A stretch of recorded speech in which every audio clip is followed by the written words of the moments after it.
Man, she got here fast. Lady Slither. Let's talk about it.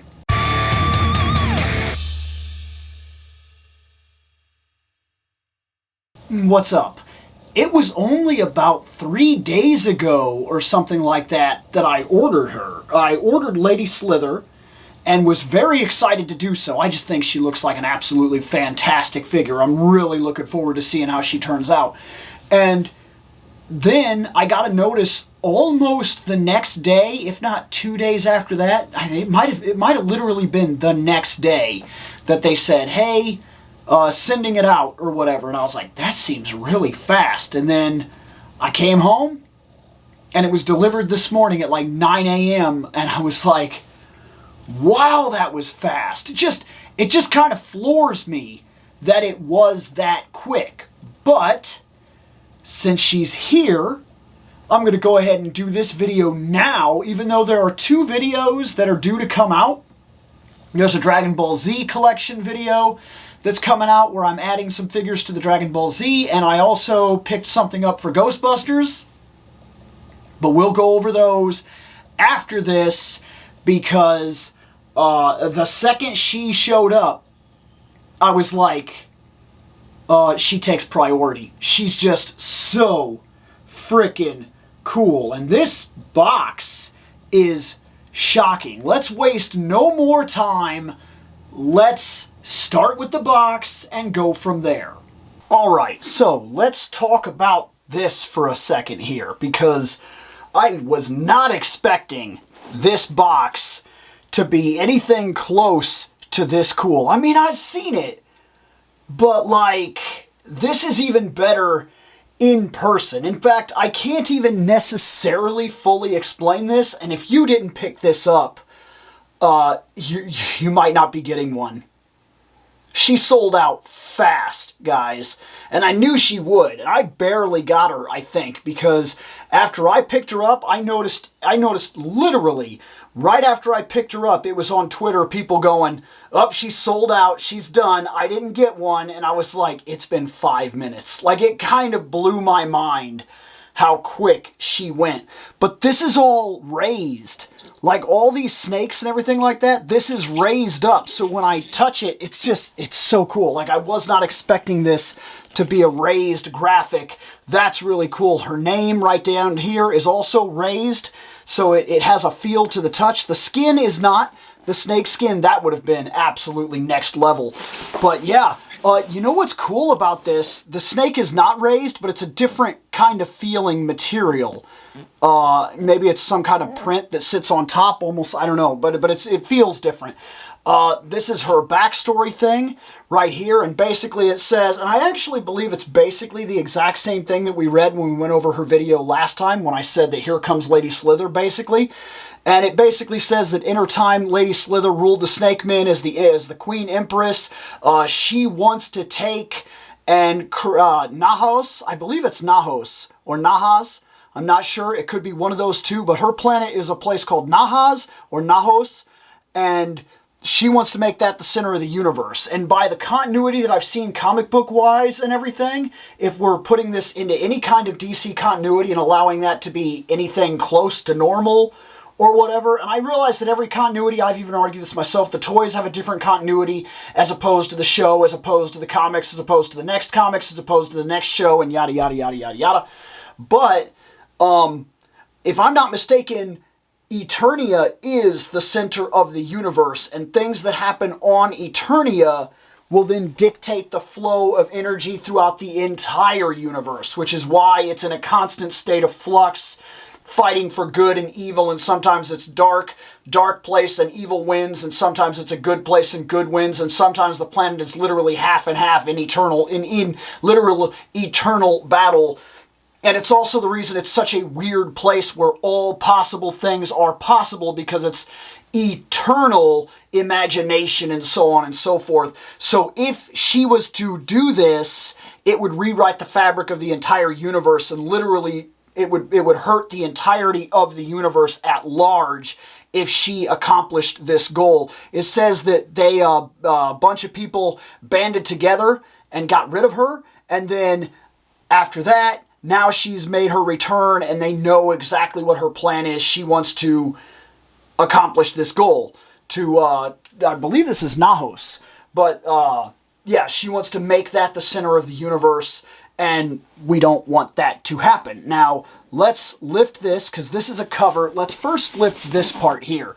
So this is kind of like Super 7, this cover here, and I'm really hoping that we do this for all of these now. I really do want this to become a normal thing. This is really, really, really cool.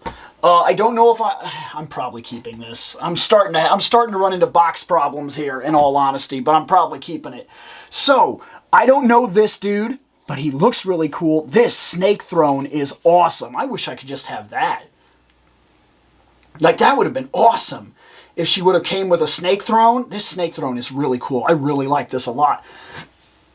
Here's a new red Snake Man that has the snake bottom body, which is one of the biggest parts of this character that I'm looking forward to, is seeing that. And there she is. She is awesome. You can tell that she's probably magic based, but she's also, I want to say, I'll bet you she's like a battle mage type thing, because she's not skinny like a mage necessarily. She's buff.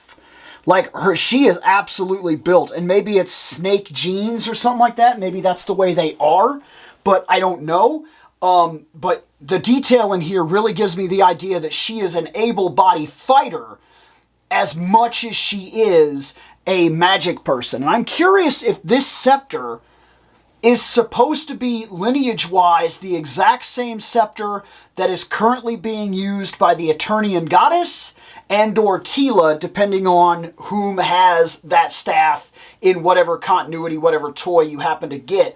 Because if that's true, that would be really interesting, is if she came to Eternia and was leading the Snake Men, and they had this idea to force Eternia to become her planet or whatever, because I'm not 100% sure how this would have worked.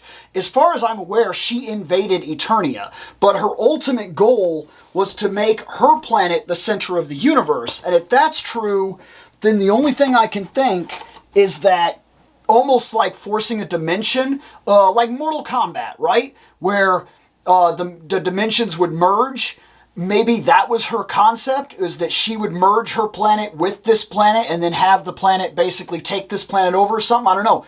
Maybe that's the concept here that we're going for. I'm not sure. But if she had this kind of power and was a very dangerous, like, sorceress, as well as an able-bodied warrior, then maybe, just maybe, this staff has passed down lineage-wise throughout the years and now currently finds itself in the hands of Tila. So from her to whomever, maybe even lost to time, found by the Eternian Goddess, and then passed on to Tila for whatever reason at whatever point in time. All very interesting. It does make me wonder, because this is, I realize this could just be, it's a reuse of a weapon. We understand that in terms of toys, it's reuse, but it does bring up an interesting idea if there's a lineage to these things. Like, there's one Havoc staff. Is there only one Serpent staff, and does it have a long lineage? I don't know. I would be interested to look that up and see if that's a question that's already been answered. On the side here, that's pretty cool. Little flying angry snake thing. And on this side, just some roots and whatnot. Let's turn her around. And there she is. That's our first look at her right there. My first look at her as well. This upper artwork right here is absolutely fantastic. That is so good. So super long-necked Snake Man. This dude is really cool back here. I'm liking this red guy with the armor here. I don't think we have. This is the only guy I know of, Fangor. He's the only guy I know of that we have, and I really hope we get that castle. I saw that there was a, I didn't get to vote in it, but there was a, like, character or Mattel choice talking about what the next backing for the Mattel Creations things could be, you know, like Eternia and whatnot. And if this is true, if we, I liked a lot of them. Some of them I would probably skip because I'm not necessarily married to the continuity nostalgically, but some of them I would very much be interested in. You tell me we're going to get one of those, I'm absolutely interested in getting that. That is just absolutely cool. She got this, that's the part that I'm looking forward to the most, is the snake body right here. She's got a comic book, which I'm pretty happy about. She's got this really cool blade. This snake curved blade thing that's really cool. These hips here, which I actually think is important for putting on the bottom of the snake body, and the scepter, and then she looks great. All of this is very good for an inbox collector right here. Bad thing for an inbox collector, just a mild thing, but let's be honest about something real quick. If you're an inbox collector, this, you've either got to find a spot for this, because a lot of people take these and they kind of hang them up. And I get that. I'm not saying anything bad about how one person collects as opposed to how I collect or anything. I'm just saying that if this is slid onto here, you don't see her. And that ruins part of the idea. It's almost like getting a closed box. And we don't like closed box. We like these windows if we're talking about inbox collectors. But at the same time, if you're not an inbox collector, almost none of this is necessarily going to matter. I'm the kind of person where I'm going to basically be cutting the sides off here and keeping this. This is what I want. I want this. I save these artwork clips. So basically I'll cut this off, and cut this off. And some people just had a heart attack when I said I was going to do all that. And then I'll keep the figure and I'll keep the artwork, because the artwork is just so good. I love the artwork and I like this a lot. This is a box though, that if I wanted to keep the entirety of the box, it has this cover and I could keep the artwork and everything. I'll debate what I do because I know I'm keeping this, but also with the size of this, I could put a lot of the artwork cells in here and make this a really cool cell box as well. So I don't know. I'm debating, I'm fighting with myself as to what I'm going to do, but for right now, I'm going to open a figure. All right, here she is. Right off the bat, fantastic. I wish the weapons would have been a gold color as well, but I'm willing to accept the fact that the weapons are what they are for her to be what she is. Maybe this part right here, the fur part, this could have been cool if this was gold. It would have really accentuated the aspect of it. But I will also say it's cool to see this on a female character in general. It gives me the idea that we're about to see a couple barbarian figures because now they have these legs. That's a good thing. That's an absolute good thing. We've seen the arms before. We've seen these legs before, but we've never seen this body before. I don't know if they'll find a repurpose for it. I don't know if they'll reuse the body. That body's pretty...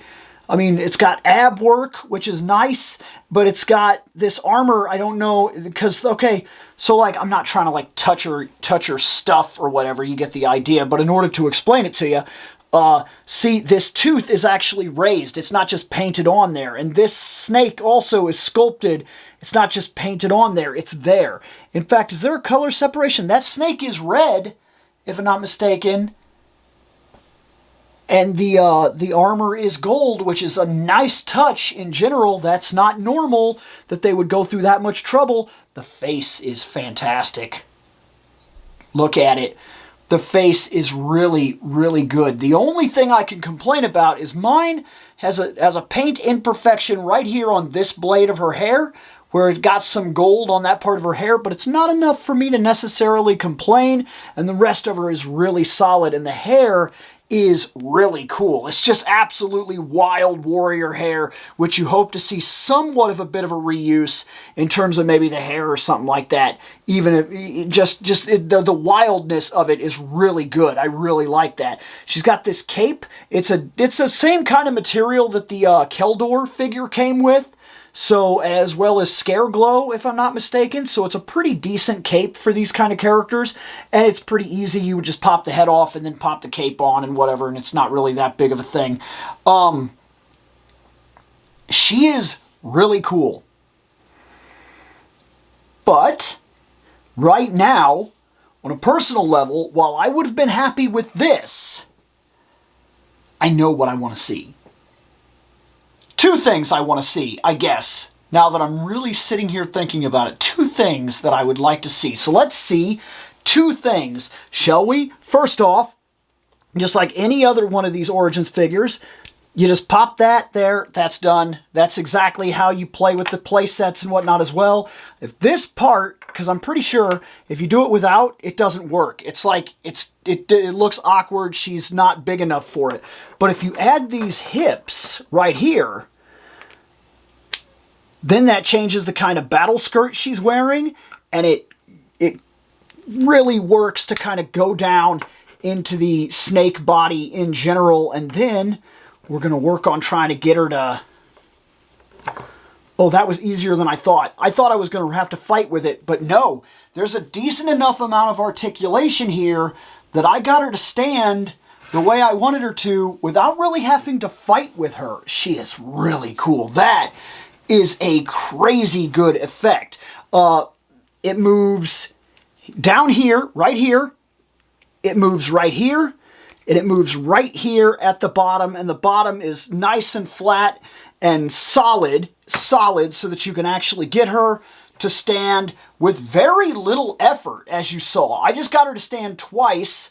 We'll kind of move her like this, so she's kind of rearing back. She stands like that. We'll move her forward, so she's kind of... No, forward gives you a little bit of a problem. You have to be careful about how much forward momentum you give her. She needs to balance backwards a little bit, but regardless of how you get her to stand, this is really cool. And she can basically go straight up as well, like that, and it's pretty easy to get her balanced. We'll just move that a little bit here. There. I feel like she's pretty well balanced right there. She's wobbled a little bit, but I think, in all honesty, she's absolutely solid. Yes, take a look, Skeletor. She's awesome. Dude, this is fantastic. I'm curious. Could we put this... This has to be a part that is meant to swap with other characters, right? I mean, because the idea here, if they gave her a hip extension, because she's too small, I'm guessing that this is just the right perfect size for the Snake Men, which means we're about to see this tail on a couple of other people. This is just a guess, but I got a feeling. And we're going to test it on... Let's test it on Fangor. Okay, here we are, back with the awesomeness that is Fangor, because this guy is sick. He is so good. He is so unbelievably good. And I bet this makes him even better. And because of his arms and everything, I'm just going to, look, I'm going to pull his body. There. There's his body. We pulled his body. We're going to pull her body, put her back, pull her hips. Oh, her hips are on there. Holy crap, those hips were on there. I'm going to put his body on this.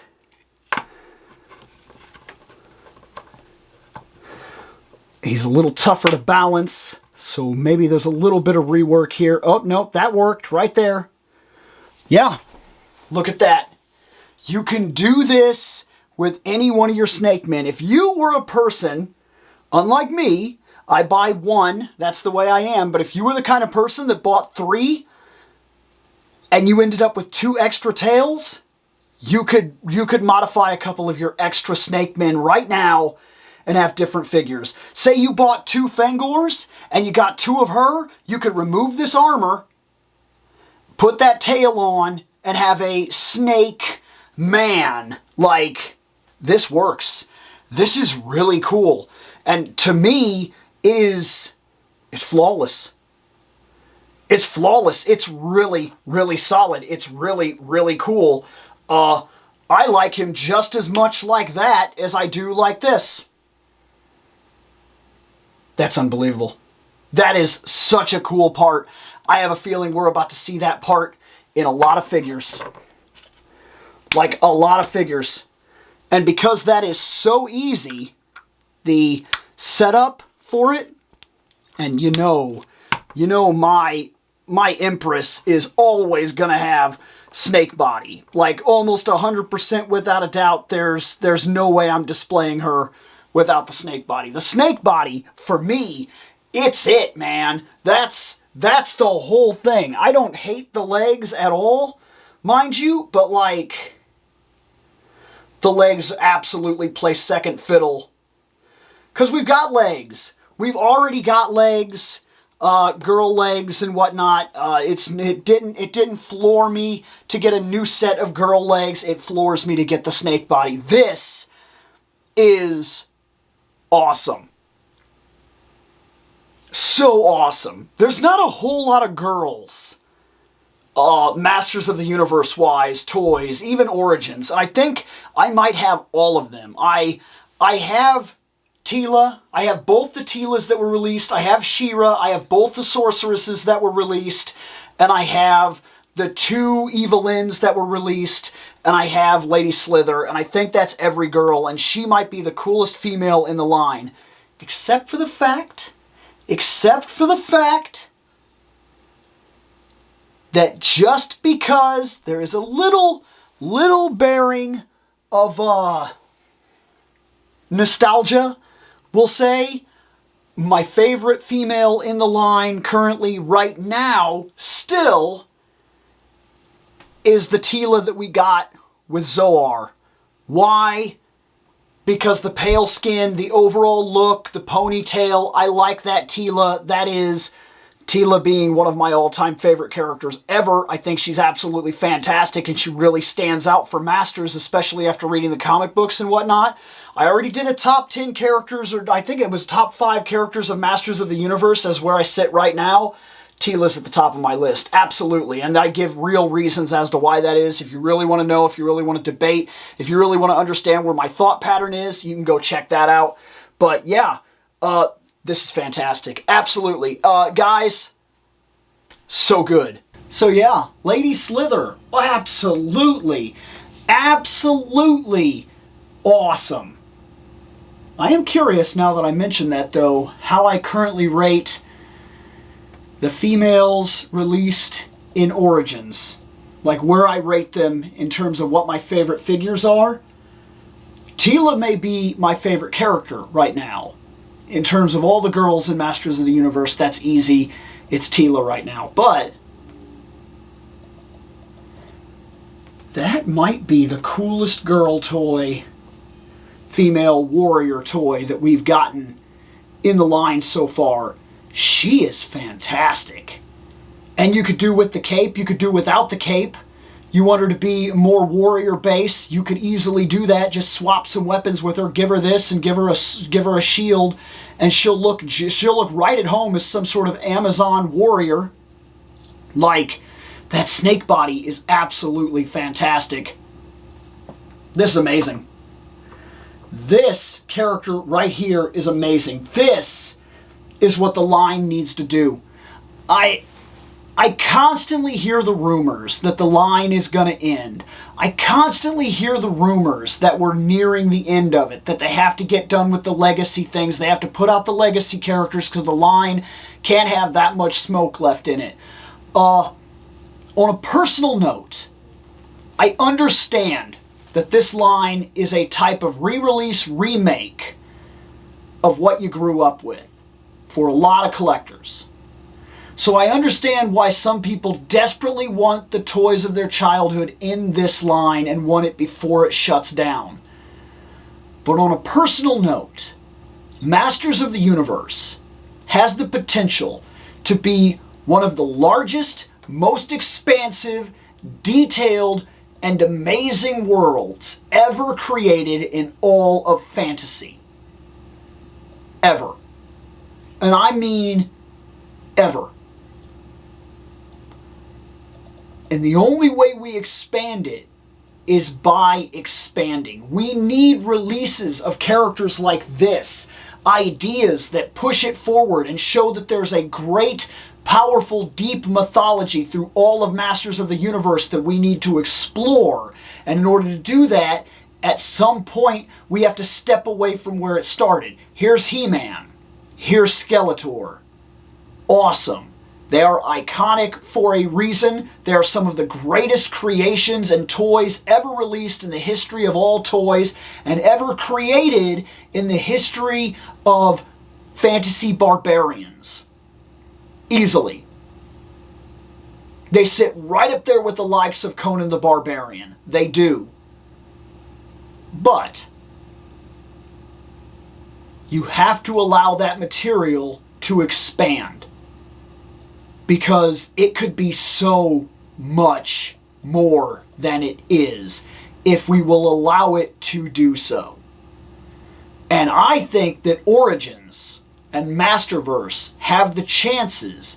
I'm not saying stop releasing legacy characters, but I think this is important.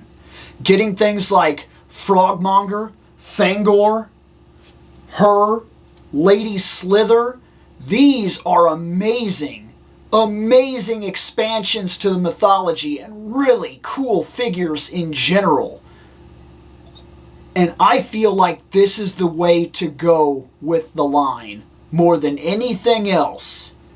I mean, she sold out fast. Very fast. And I have a feeling that she did because she fits the criteria of what this thing is when it really swings for the fences. It is a fantasy-based techno-barbarian fantasy land. I mean, it is. Techno-barbarian fantasy. Barbarian techno-fantasy is what I've often coined as the term that I use to describe it. And I think she fits everything about that. She's a warrior. She's a snake woman. She's a sorceress. She has an absolute, just absolutely devastatingly cool look. And she fits a mythology that then allows you to expand off of her and build an entire snake empire. Like, did she rule before King Hiss?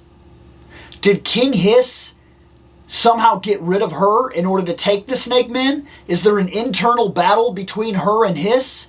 And is there something even deeper going on here? Is King Hiss the son or something of that nature? I don't know. I haven't tried to look it up. And in all honesty, I know that there are some people that know an awful lot, but I can't help but notice that there are a lot of people that will try to tell me the mythology, and they'll take their mythology ideas and say, this is absolutely, this is what it is, this is the canon, and they'll read something from classics. Classics is not the canon of anything except for classics. It is. It was a very cool line. It was a good idea to try to interconnect everything. But classics continuity is continuity for classics. Whereas the original toys definitely have their own thing going. And the shows definitely have their own thing going. And the comics definitely have their own thing going. And the mini-comics definitely have their own thing going. And the audiobooks definitely have their own thing going. Every single thing that exists in Masters of the Universe is subject to its own canon and its own line. I mean, it is. It very much is. And you know what? I wouldn't have it any other way. This character's fantastic, and I'm absolutely thrilled that she just went on the shelf. And I cannot wait to see what comes next from Masters of the Universe, because as far as I'm concerned, they are kicking ass. Snake Mountain, Lady Slither, Fangor, and you know what? Masterverses, they're just as good, if not better. In my personal opinion, I love Masterverse, and I can't wait to see what they're doing next either, because while it didn't sell out, neither one of them, I absolutely loved Vicron. And I think that Motherboard is phenomenal. That character was fantastic. I guess I haven't seen the full character, but the surprise of it was fantastic, and that figure is amazing. And I stand by that. Anyways, guys, I think I've wasted enough of your time. I'm going to get out of here.